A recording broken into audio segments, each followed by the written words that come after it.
Hey guys, welcome back to another episode of Dynasty After Dark. I'm your host, Calvin Timms. You can find me over on Twitter at TDC_Calvin. And if you guys haven't seen them just yet, over on YouTube or on Spotify, wherever you listen to the podcast, last couple weeks I've put out my top tier of each position, and I really wanted to give a big shout out to all the guests that I had on to talk over the podcast and each one of the positions. And just, a big shout out to those guys. Really appreciate them coming on, sharing their thoughts. And if you didn't listen to the tight end episode, please make sure you do. One, it's great content. But number two, I did announce on that I will have a recurring guest, basically a co-host for the podcast moving forward. My buddy Dale, real life friend, he did his first ever podcast on the tight end episode. Make sure you follow him over on Twitter. Just let him know what your thoughts are. And he was really nervous, so just give him some reassuring comments. He'd really appreciate it. So thank you guys for tuning in today. With training camp kicking up, I really wanted to get out my 2022 my guys. And the quarterback position specifically is the one we'll start with today. And these are two guys that I think you need to get on the train with ASAP before it just shoots off to the moon, as the kids say nowadays. And these two quarterbacks, I believe that they're going to return very well for fantasy in 2022, and they are going to just vault up the boards in 2023 and beyond in terms of value. So buying in now, and you're going to see a massive return on your investments, in my opinion. So the two guys starting off, number one, it's not even that hot of a take. A lot of people have him up there, but it's going to be Trey Lance with the San Francisco 49ers. And I say it's not a hot take. Everyone is looking forward to Trey Lance ever since he was the number 3 overall pick in last year's draft class.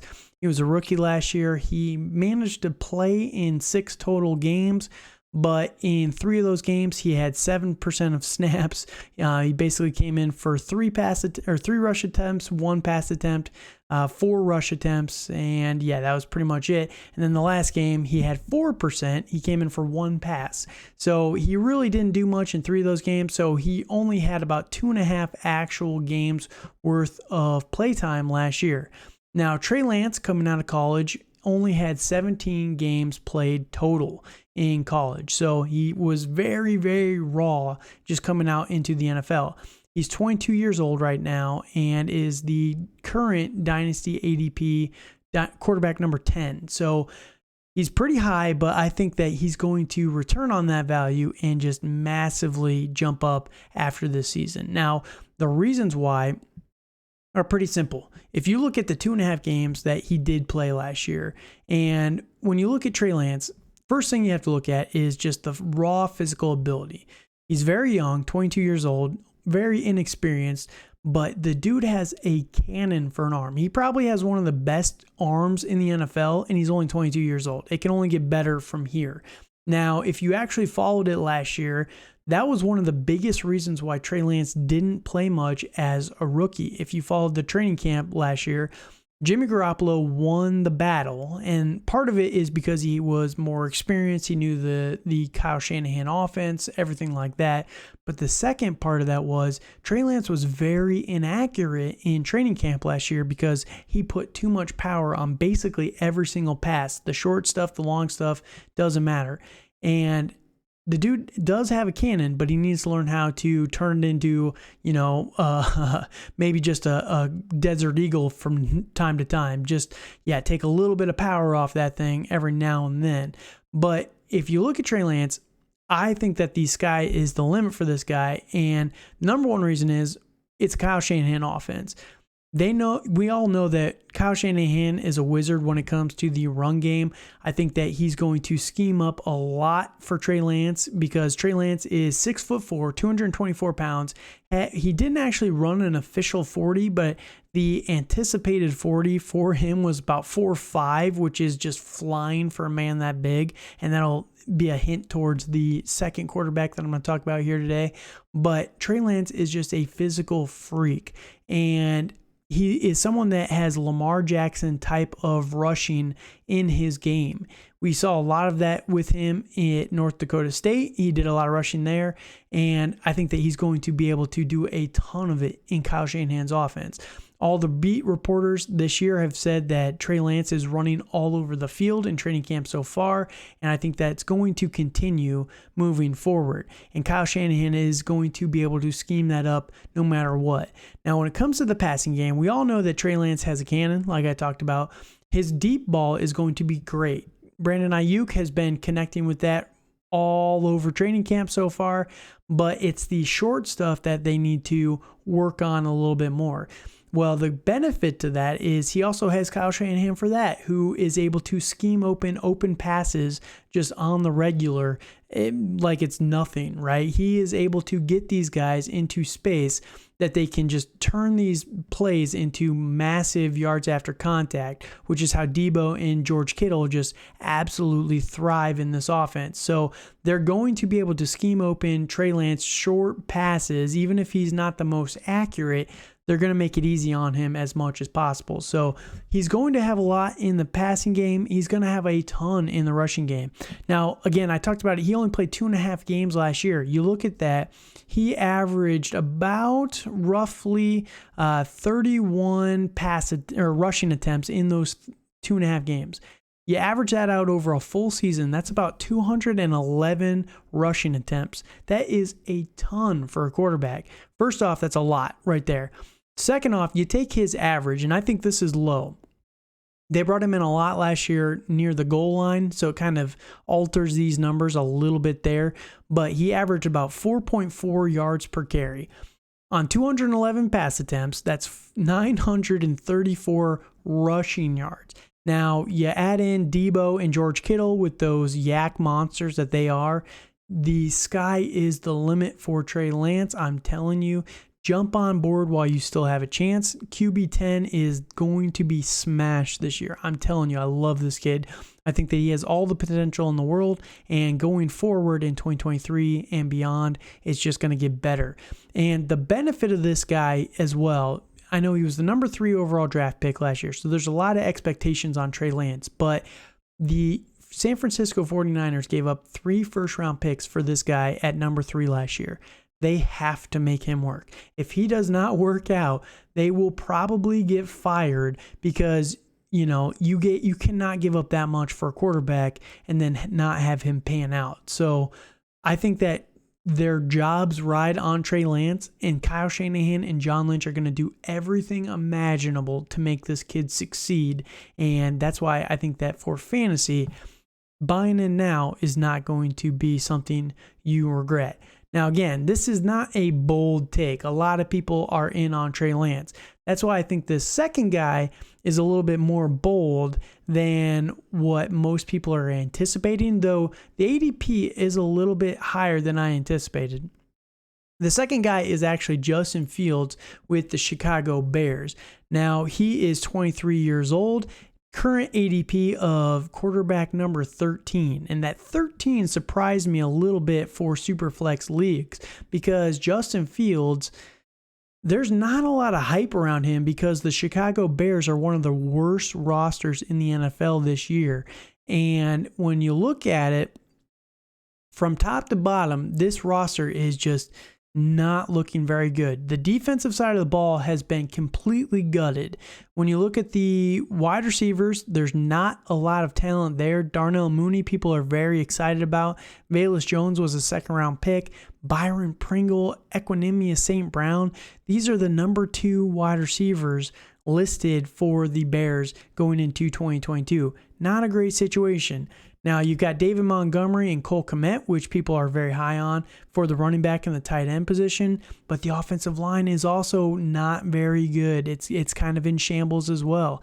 So why am I high on Justin Fields with all those negatives that I just laid out? Well, the biggest reason is I think for this offense to do anything, it's going to have to run through Justin Fields. Now, you get the negatives out of the way. Last year, he played a lot more games than Trey Lance did. He ended up playing a total of 12 games, but 2 of them were half games, so let's average it out to 11 games total.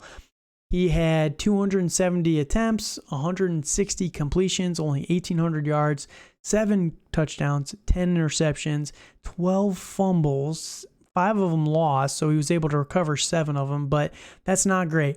I'm not too worried about the fumble issue. A lot of quarterbacks coming out of college have that in year 1. A lot of it has to do with the adjustment from the college football to the Duke, the NFL football, as they call it, and it's a lot bigger than the college ball. So you look at Lamar Jackson, he actually had a lot of fumbles in year 1, his half season that he played as well. So it's just something that a lot of these guys have to get used to. You just have to learn how to grip the ball a little bit better. Not worried about that. Justin Fields is one of the hardest working quarterbacks, I think, as a younger guy in the league currently. So I think that he has that going for him. So I think he's going to be able to wipe those fumbles off the board. And when you look at it, I don't think that Justin Fields is going to be the safest in the passing game, but the defense is terrible and they are going to be behind a lot. They have a very tough schedule this year. A lot of games. I mean, they've got to play the Packers twice, Niners in week 1. You know, they've got a couple easier ones, but they got Minnesota, who I don't think is much of a slouch, New England, Dallas. There's just a ton of tough matchups in there. But I think that they're going to need to pass the ball a lot to stay in this thing.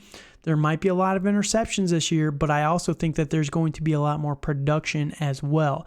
Now, the coaching staff, they have a whole new offensive coordinator, came over from Green Bay. He was the quarterback coach for Aaron Rodgers.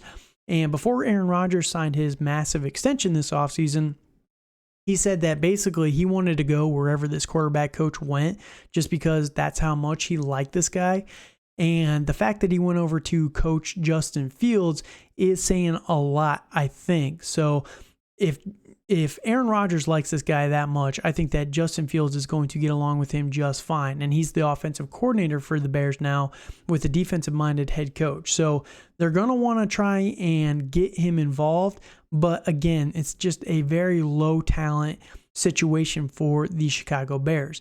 Now, from a holistic standpoint, one of the biggest misconceptions that I've heard personally on Justin Fields is the Chicago Bears don't believe he's their guy. That's why they're not investing much in the receiving core, in the offensive line, everything like that. But if you look at it from a just big picture situation, what are the Bears doing? They are trying to rebuild this team from a cultural standpoint. They're shedding guys that don't want to be there. They're shedding high contract guys for low production, essentially, and they are just creating a ton of cap space and getting a ton of draft picks for next year's draft class. It's a good draft class next year, and the Bears are going to have a high draft pick. They need a wide receiver. I would not be shocked if they targeted Jackson Smith-Njigba, Justin Fields' former teammate in Ohio State, who is a very talented guy. A lot of people's number 1, basically, in the draft class in the wide receiver core. They could definitely get him with a high pick next year, kind of like a Jamar Chase, Joe Burrow situation there. Or they could go off after a very high offensive lineman next year. So I think that what they're doing is, by clearing all this cap, getting all these draft picks, they're really basically saying that they're low-key tanking for 2022 because you can't officially do it. Otherwise, you end up like the Miami Dolphins and you'll lose your first-round pick. So they're subtly tanking so that they can get a high draft pick, have a ton of cap space, and just really attack this team next year in free agency and the draft. So I think that Justin Fields is going to be around for a long time. I think that this offense has to run through him. And then again, if you look at it from a physical standpoint, he's 23 years old, 6'3", 228 pounds, basically the same comp as Trey Lance. He ran a 4.4 40, which is faster than what Trey Lance was projected to run with his time there.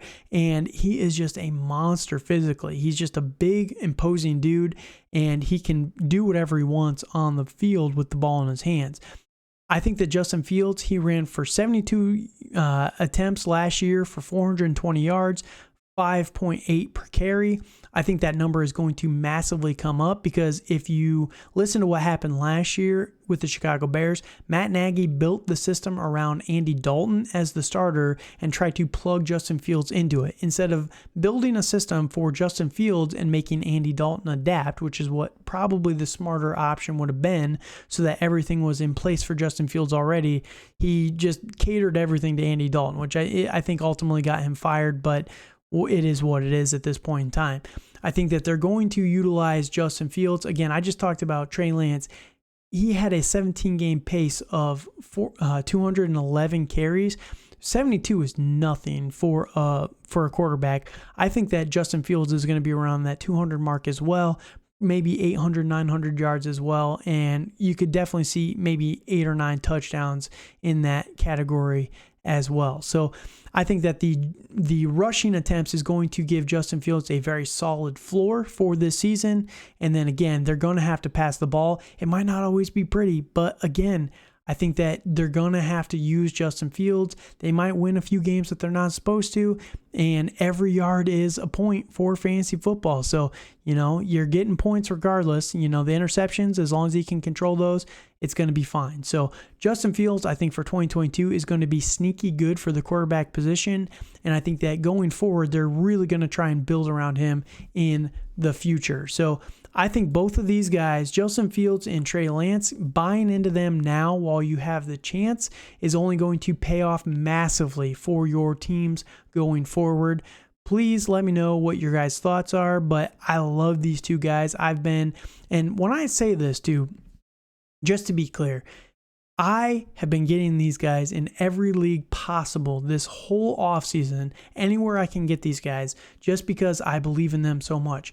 A lot of people out there, I like this guy, I like this guy. I am someone who wants to live by what they say. I'm going to back up what I say, put my money where my mouth is, essentially. So I'm believing in these guys. I'm investing in them in my leagues. So I'm hoping that you guys will as well. If you're in my leagues with me, don't even try. I'm not selling them to you guys, but that is what it is. So thank you guys for listening. Let me know what your thoughts are over on Twitter, on YouTube, in the comments down below.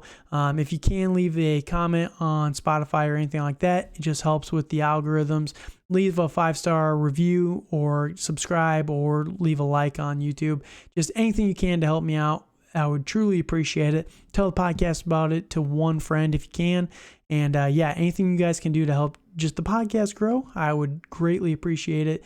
I appreciate you guys, and I'm going to be back next time with the running back position. Thank you guys for listening, and good night.